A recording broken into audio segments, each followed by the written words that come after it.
longtemps, finalement, je réussis à t'avoir. Merci pour ta disponibilité, merci pour ton temps. Je sais que c'est pas évident, voilà, de trouver un créneau horaire pour échanger. Principalement, cet échange et cette interview visent à inspirer des jeunes de partout, l'Afrique principalement, et si Mhm. pas dans le monde entier, de réaliser qu'il y a plusieurs personnes qui ont obtenu des opportunités et qui étaient dans des situations financières difficiles. Donc, elles ont réussi à obtenir ces opportunités-là juste en postulant. Et je suis convaincu que ton profil pourra donc être une source d'inspiration pour ces jeunes-là qui actuellement rencontrent des difficultés financières, qui peut-être veulent continuer les études à l'étranger, mais qui n'ont pas tout simplement des sous, de réaliser qu'il y en a des personnes qui étaient dans le même contexte et qui aujourd'hui font des études ailleurs. Donc, actuellement, tu es basé en Allemagne, tu fais ton PhD à l'Institut, du moins, à l'Institut Weierstrass, qui est également associé à l'Université de Humboldt. Et on a particulièrement eu à faire EMS Cameroun ensemble dans le cadre toujours d'une bourse d'études totalement financée. Tu viens de l'Université de Tian. Je ne vais pas entrer dans beaucoup de détails sur ta présentation parce que l'objectif, justement, c'est voilà, de te laisser t'exprimer, de te laisser parler. Donc, j'aimerais que tu te décrives ou bien que tu te présentes en quelques mots. J'apprécierais également que tu nous donnes un petit scope de ton sujet de recherche et éventuellement on pourrait entrer en détail dessus à la fin de cette discussion. Ok, good. Déjà, c'est tout un plaisir si mon expérience et ce dont on va discuter pourra aider plusieurs personnes à la fin de cette vidéo. Donc, je suis Wilfried Nzali. Actuellement, comme tu as dit, je poursuis mon PhD à l'Université de Humboldt, mais également étant assistant de recherche à l'Institut Weierstrass, toujours à Berlin. Et avant d'arriver ici, je suis passé par beaucoup d'étapes. Déjà, depuis mon lycée, au lycée bilingue de Gouache à Bafoussam, où j'ai eu un baccalauréat en série C, scientifique. Ensuite, j'ai fait l'université de Chang et j'ai obtenu une licence en mathématiques informatique, option mathématiques appliquées. Après ça, je me suis inscrit en master, toujours à l'université de Chang, où j'ai obtenu un master en analyse. Après quoi, je suis arrivé à EMS Cameroun également, où on a pu se rencontrer. Et donc, après EMS Cameroun, par la grâce de Dieu, j'ai également eu l'opportunité de venir en Allemagne. Premièrement, c'était à Cottbus pour une visite de recherche à l'université de Cottbus. Et cela a duré environ 8 mois. Et c'est donc après ces 8 mois-là que je suis revenu à Berlin pour pouvoir commencer avec un PhD.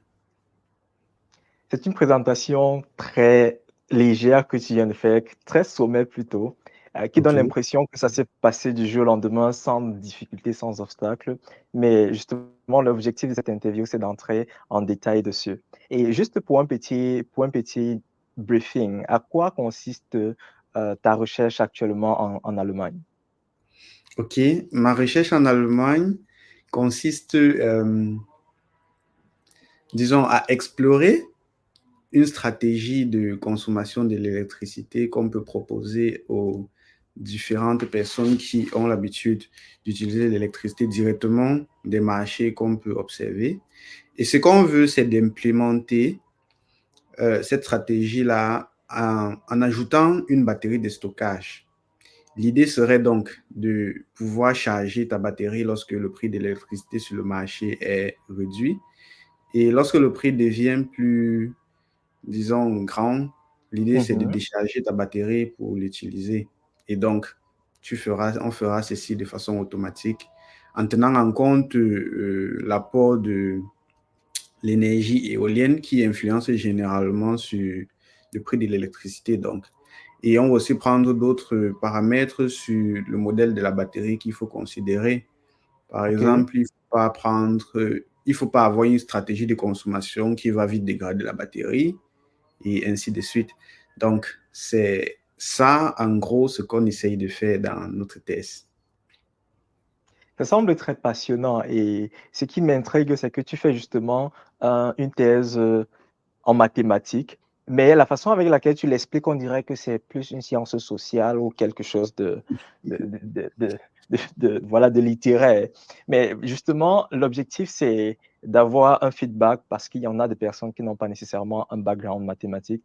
Et Mhm, vivement qu'on entre en détail dessus à la fin de cette interview. Donc, pour rentrer dans le cœur du sujet, Wilfried, actuellement, tu fais ton doc en Allemagne, mais comme tu l'as dit au début, tu as eu ton baccalauréat C à Chang.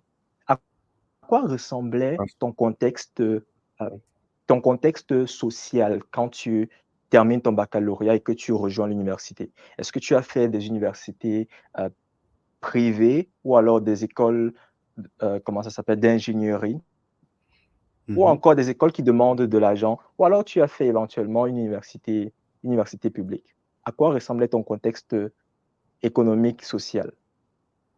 Ok, merci. Ça, c'est une très belle question parce que je vais dire, si on se focalise sur la dernière année de lycée, c'est-à-dire en terminale, nous étions tous, je pense, animés de ce rêve-là où nous sommes en train de nous voir réussir à plusieurs concours et devoir choisir lequel on va faire, ainsi de suite. Mais je pense, dès qu'on a eu les résultats du baccalauréat, la réalité commence à vite nous rattraper parce que déjà, les parents n'ont toujours pas assez de moyens pour que tu puisses présenter tous ces concours. Et même si tu les présentes, ce n'est pas toujours garanti que tu vas réussir.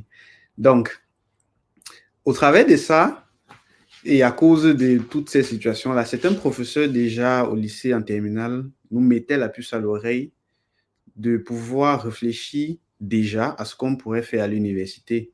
Et c'était plus les Mhm. professeurs de physique ou mathématiques.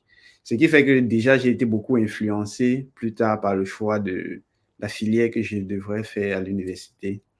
Donc, OK. c'est comme ça qu'après le baccalauréat, j'ai eu à préparer un premier concours, disons, test, d'après mon père, pour que je puisse entrer en jeu et voir à quoi ça ressemble. C'était à l'époque l'UIT de Badjoun que je n'ai pas vraiment préparé parce que je voyais toujours ça comme un jeu. Disons, j'étais vraiment très jeune aussi à l'époque et voilà, c'était compliqué.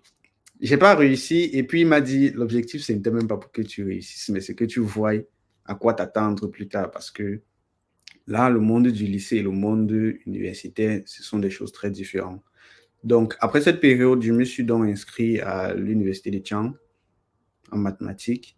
Je veux dire, j'ai été très, très, très frustré au début parce que c'était pas du tout facile.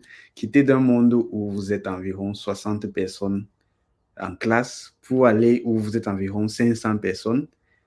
Au début, c'était pas du tout facile à pouvoir supporter parce qu'il fallait que tu puisses te réveiller assez tôt pour avoir une très belle place au campus ainsi de suite.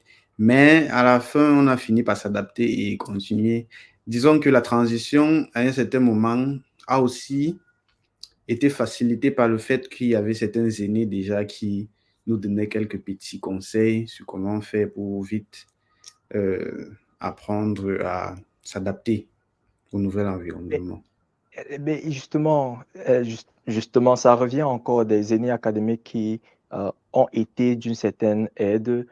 certaine aide au sens de l'orientation pour faciliter notre intégration à l'université. Tu viens d'évoquer le fait que vous étiez environ 500 c'est quoi, la première année? En première année, oui. OK, ça c'est principalement à l'université de Chang.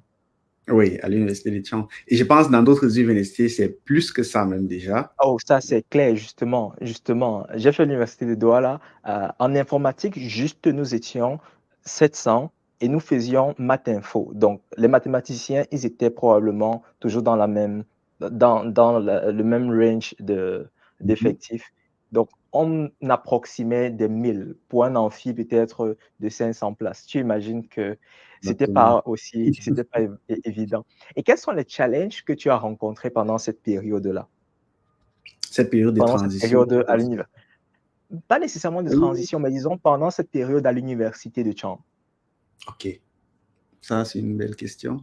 Euh, le premier challenge venait du fait que à l'époque déjà, puisqu'aujourd'hui la filière maths et info est déjà séparée, on a mathématiques à part et informatique à part. Mais lorsque nous nous sommes inscrits, même si c'était dans le but de venir faire mathématiques, on était obligé de faire aussi l'informatique parce que c'était mathématiques et informatique. Donc, il y avait déjà ce côté-là où il fallait fournir plus d'efforts du côté informatique que du côté mathématique.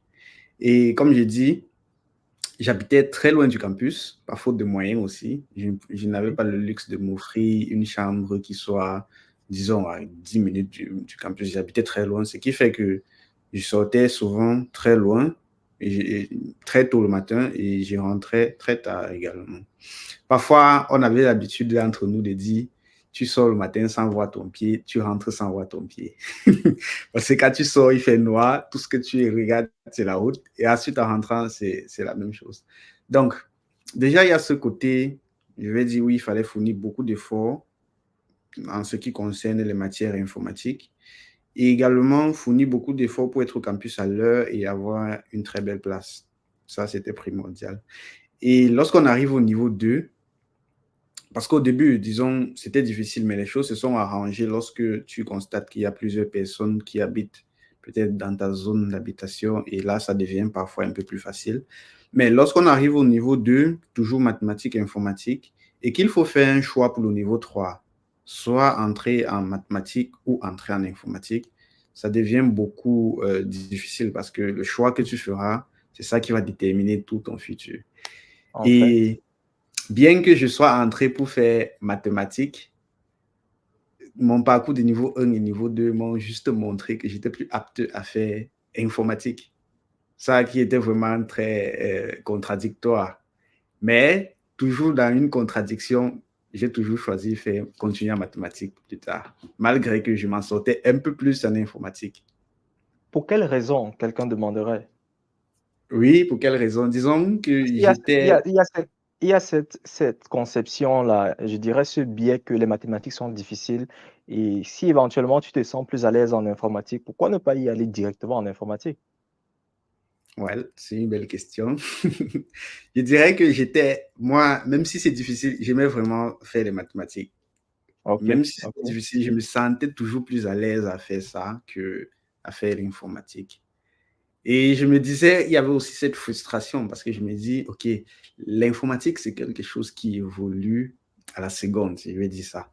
Ce qui fait que tu seras constamment en train euh, de pouvoir, disons, te mettre à jour. Et à un certain moment, je ne me sentais pas vraiment capable à suivre ce flow-là. Et à côté des mathématiques qui étaient, disons, encore traditionnelles, parce que c'était vraiment les mathématiques analytiques, il n'y avait pas souvent beaucoup d'applications concrètement, comme on peut voir plus tard dans le parcours, où Mhm. on a eu l'occasion de vraiment voir à quoi cela servait. Il y avait c'était comme si c'était constant, mais et ce qui rendait la chose un peu plus plaisante. Parce que tu sais que ce que tu vas apprendre aujourd'hui, demain, on ne viendra pas forcément dire que, OK, il faut que tu mettes ça de côté et que tu évolues. Oui. Mais je pense que c'était plus